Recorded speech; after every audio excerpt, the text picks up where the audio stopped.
اعوذ باللہ من الشیطان الرجیم بسم اللہ الرحمن الرحیم الف لام میم اللہ لا الہ الا هو الحی القیوم صدق اللہ العظیم۔ سب سے پہلے یہ بات سن لیں کہ سورہ آل عمران مدنی سورت ہے، اس میں 200 آیات ہیں، ترتیب میں 3 نمبر پہ ہے اور نزول میں 99 نمبر پہ ہے، سورہ انفال کے بعد نازل ہوئی۔ سورتوں کے آپس میں ربط، جوڑ اور تعلق یہ جاننا بہت ضروری ہے، اور ہر سورت کا دعویٰ، ربط، خلاصہ، اگر اس میں کچھ شبہات ہے مشرکین کی طرف سے، اہل کتاب کی طرف سے، تو ان کا جاننا بہت ضروری ہے۔ ہماری جو طرز ہے حضرت شیخ القرآن مولانا غلام اللہ خان رحمہ اللہ تعالیٰ کی ہے، کیونکہ میرے استاد قاری سلطان محمد مرتضی علی نے ان سے 2 دفعہ دورہ تفسیر پڑھا، پھر ہم نے ان سے 2 دفعہ ترجمہ پڑھا حضرت کی طرز پہ، اور پورا سال استاد پڑھاتے تھے۔ اور حضرت شیخ القرآن رحمہ اللہ شاگرد ہے حضرت مولانا حسین علی الوانی رحمہ اللہ تعالیٰ کے، تو آپ کے 2 واسطے ہیں، فقیر حضرت شیخ القرآن حضرت حسین علی تک سند میں، اور فقیر کے نزدیک فقیر کا ایک واسطہ ہے کہ میرے استادوں نے حضرت حسین علی الوانی رحمہ اللہ سے پڑھا ہے۔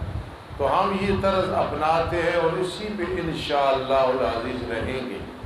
استاد جی بھی جب شروع کرتے تھے کوئی صورت تو پورا حضرت شیخ کی طرز پہ ربط خلاصے بیان کرتے تھے۔ قرآن کے آخر میں جو کہ آسان ہو جاتا ہے، احوال قیامت ہوتے ہیں، وہ پھر اسی طرح چلتے ہیں، لیکن ابتدا میں اور وسط میں بہت ضروری ہے ان چیزوں کا سمجھنا۔ تو آج انشاءاللہ العزیز ربط خلاصے وغیرہ ہوں گے اور کل سورت شروع کریں گے۔ تو قاضی شمس الدین علیہ رحمت کا ربط ان کی چونکہ تفسیر میں موجود نہیں ہے، اس لیے ذل الرحمان صاحب نے تحفۃ الحبیب میں نہیں لکھا۔ شیخ القرآن رحمہ اللہ تعالیٰ کا ایک ربط اسمی ہے، وہ پہلے بیان ہو چکا ہے، سورہ فاتحہ سے لے کے سورہ انعام تک سورہ بقرہ میں موجود ہے۔ ایاک نعبد و ایاک نستعین سورہ فاتحہ ہے، لا نعبد البقرہ کما فعلت الیہود، ہم گائے کی عبادت نہ کرتے ہیں نہ کریں گے جیسے یہودی کرتے ہیں، ٹھیک ہے۔ اور آل عمران میں کیا ہے، لا نعبد آل عمران کما فعلت النصارى، جیسے نصرانی عیسائی آل عمران کی عبادت کرتے ہیں، ہم کبھی بھی آل عمران کی عبادت نہیں کرتے، نہ کی ہے نہ کرتے۔ داؤد، یہ ہو گیا ربط اسمی۔ اور ربط معنوی کیا ہے؟ سورہ بقرہ کے آخر میں ہے فانصرنا علی القوم الکافرین۔ سورہ عمران میں بتایا گیا وہ کون سے کفار ہیں جن کے خلاف اللہ سے مدد مانگنے کا حکم ہے، وہ کون سے ہے؟ یعنی ان سے مراد مشرکین ہیں جو اللہ کے بندوں کو اللہ کا شریک بناتے ہیں، اللہ کے بندوں کو مالک و مختار سمجھ کی مصیبتوں میں پکارتے ہیں، جیسے نصارہ جو حضرت عیسیٰ علیہ السلام، حضرت مریم علیہ السلام کو معبود سمجھتے ہیں اور ان کو ما فوق الاسباب پکارتے ہیں۔ معنوی ربط یہ ہے کہ سورہ بقرہ کے آخر میں ہے فانصرنا علی القوم الکافرین، اور اس صورت میں ہے کہ وہ قوم کافرین کون ہے؟ وہ ہے نصرانی، عیسائی، اللہ کے بندوں کو اللہ کا شریک ٹھہراتے ہیں۔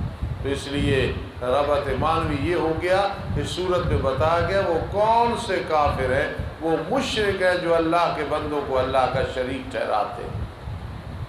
بات ختم ہو گئی، اس کو ذہن میں رکھنا ہے۔ دوسرا ربط یہ ہے کہ سابقہ صورت میں 6 مضامین بیان ہوئی ہے، توحید، رسالت، جہاد فی سبیل اللہ، انفاق فی سبیل اللہ، امور انتظامیہ، امور مصلحہ۔ اس صورت میں ان میں سے 4 ذکر کیے گئے ہیں: توحید، رسالت، جہاد، انفاق فی سبیل اللہ۔ یعنی پچھلی صورت میں 6 مضامین ہیں اور اس کے اندر 4 مضمون ہیں۔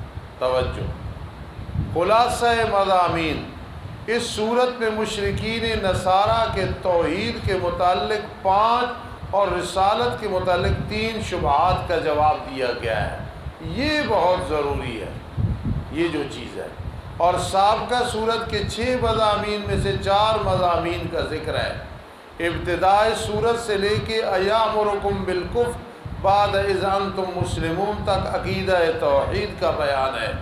وَإِذْ أَخَذَ اللَّهُ مِيثَاقَ النَّبِيِّينَ سے لے کے فَقَدْ هُدِيَ إِلَىٰ صِرَاطٍ مستقیم تک رسالت کا بیان ہے۔ یا ایھا الذین آمنوا اتقوا اللہ حق تقاتہ سے وَلَهُمْ عَذَابٌ أَلِيمٌ تک جہاد فی سبیل اللہ کا مضمون بیان کیا گیا ہے، اور اس کے ساتھ انفاق فی سبیل اللہ کا ذکر ہے۔ اس کے بعد پھر آخر صورت میں انہی 4 مضامین کا اعادہ ہے۔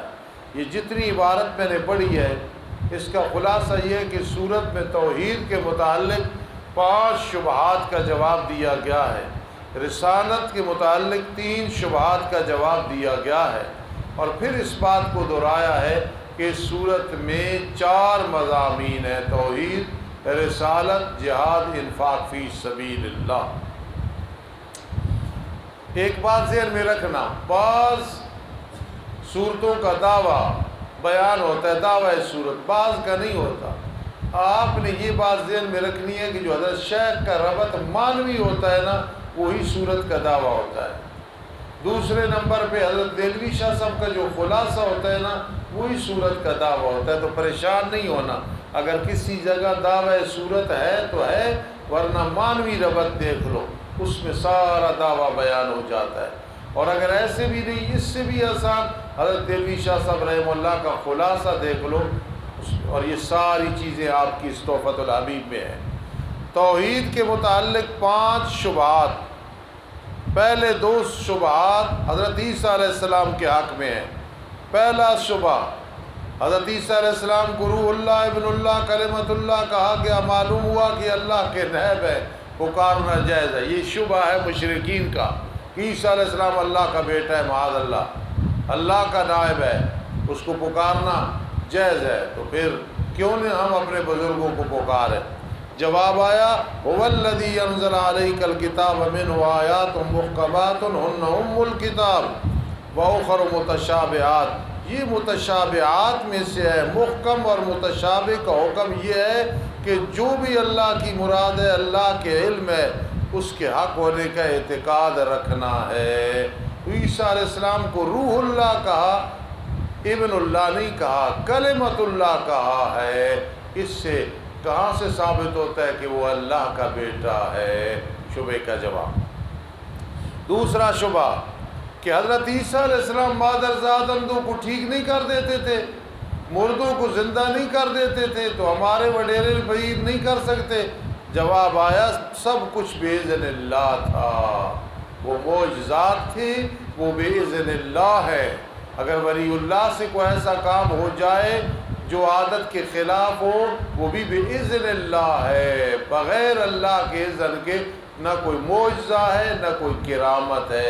عیسیٰ علیہ السلام کے معجزات میں سے مادرزاد اندھوں کو ٹھیک کرنا، کوڑ والے بیماری والے کو ٹھیک کرنا، وہاکذا مردوں کو زندہ کرنا، یہ سب بِإِذْنِ اللہ ہے۔ توحید کے متعلق 2 شبہ ہو گئے۔ تیسرا شبہ یہ ہے کہ کچھ ایسی عبارتیں ملتی ہیں جن سے معلوم ہوتا ہے حضرت عیسیٰ علیہ السلام نے حکم دیا اپنی عبادت کا۔ جواب آیا، جھوٹو، کوئی یہ بات نہیں ہے۔ عیسیٰ علیہ السلام نے کہاں حکم دیا ہے؟ ما کان لبشر ان یؤتیہ اللہ، اللہ جسے نبوت دے وہ کہتا ہے رب والے بن جاؤ، یہ تو نہیں کہتا مجھے سجدہ کرو۔ 3 شبہات ہو گئے۔ چوتھا شبہ یہ ہے کہ حضرت مریم کے پاس بے موسم پھل آتے تھے، لا کے دینے والا بھی کوئی نہیں تھا، معلوم ہوا حاجتوں اور مشکلوں میں ان کو پکارنا بھی جائز ہے۔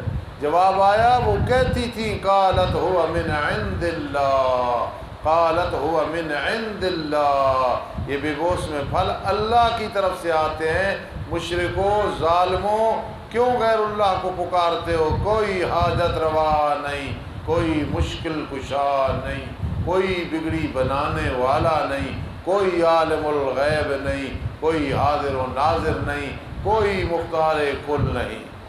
پانچواں شبہ کہ حضرت زکریا علیہ السلام کے گھر میں بے موسمی اولاد ہوئی، معلوم ہوا وہ کارساز تھے۔ اس کا مطلب ہے جس کا کام ہو جائے وہ کارساز ہے۔ ایک آدمی کو اللہ نے بیٹا دے دیا، بیٹی دی دی، تو مطلب ہے وہ بھی بیٹے دینے والا ہے۔ ایک آدمی کو اللہ نے رزق حلال کثیر دیا تو وہ رازق بن جائے گا۔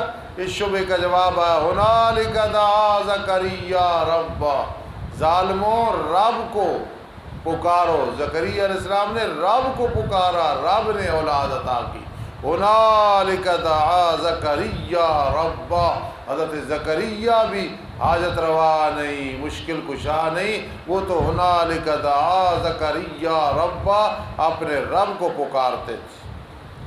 اب رسالت کے متعلق جو 3 شبہات ہے وہ انشاءاللہ نماز کے بعد بیان کریں گے، مختصر خلاصہ بھی بیان کریں گے۔ حضرت نیلوی شاہ صاحب کا اپنا ربط، امتیازات، یہ کل بہت صحیح یاد کر کے لانے ہیں، پھر انشاءاللہ العزیز کل سورت شروع کر دیں گے۔ ربنا تقبل منا۔ الرحیم، رسالت کے متعلق شبہات۔ سب کھانے حلال ہیں جو اللہ نے حلال کیے ہیں، فقط حضرت یعقوب علیہ السلام کا اونٹ کا گوشت چھوڑنا اطباء کے مشورے پر مبنی تھا۔ جی دوسرا شبہ، قدیم سے بیت المقدس قبلہ تھا، اس نبی نے آ کے بدل دیا۔ جواب ان اول بیت وضع للناس، بے شک پہلا گھر جو بنایا گیا لوگوں کے لیے وہ مکہ میں بیت اللہ ہے۔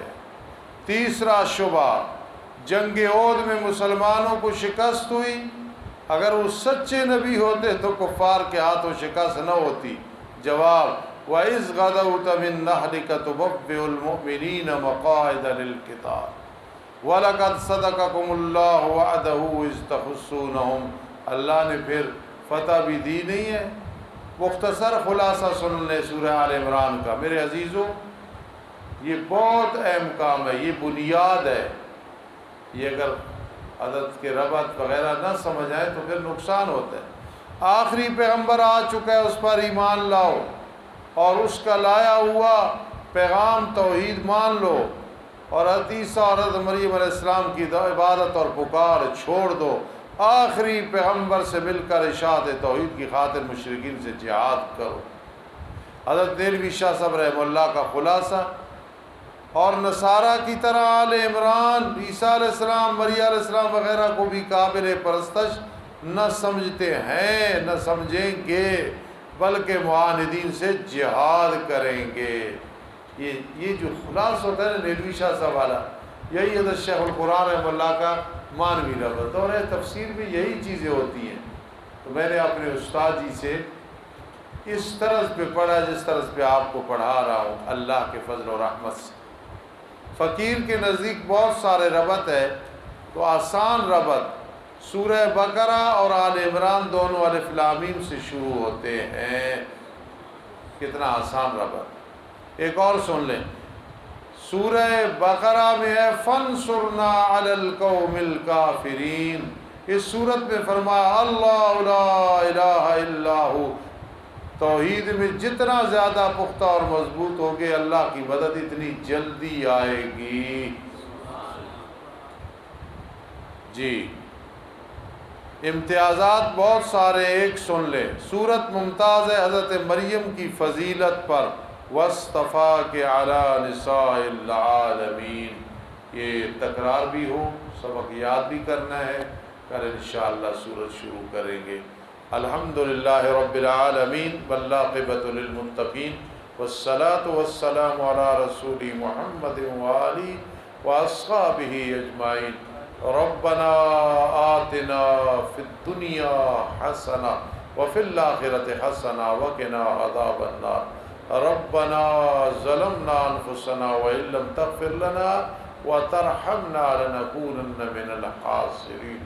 اللہم انا نسألک العفو والعافیۃ فی الدین والدنیا والآخرہ رب ارحمہما کما ربیانی صغیرا رب ارحمہما کما ربیانی صغیرا رب ارحمہما کما ربیانی صغیرا رب ارحمہما کما ربیانی صغیرا رب ارحمہما کما ربیانی صغیرا رب ارحمہما کما ربیانی صغیرا رب ارحمہما کما ربیانی صغیرا رب ارحمہما کما ربیانی صغیرا رب ارحمہما کما ربیانی صغیرا رب ارحمہما کما ربیانی صغیرا رب ارحمہما کما ربیانی صغیرا اللہم استر عوراتنا وآمن روعاتنا اللہم استر عیوبنا اللہم اغفر ذنوبنا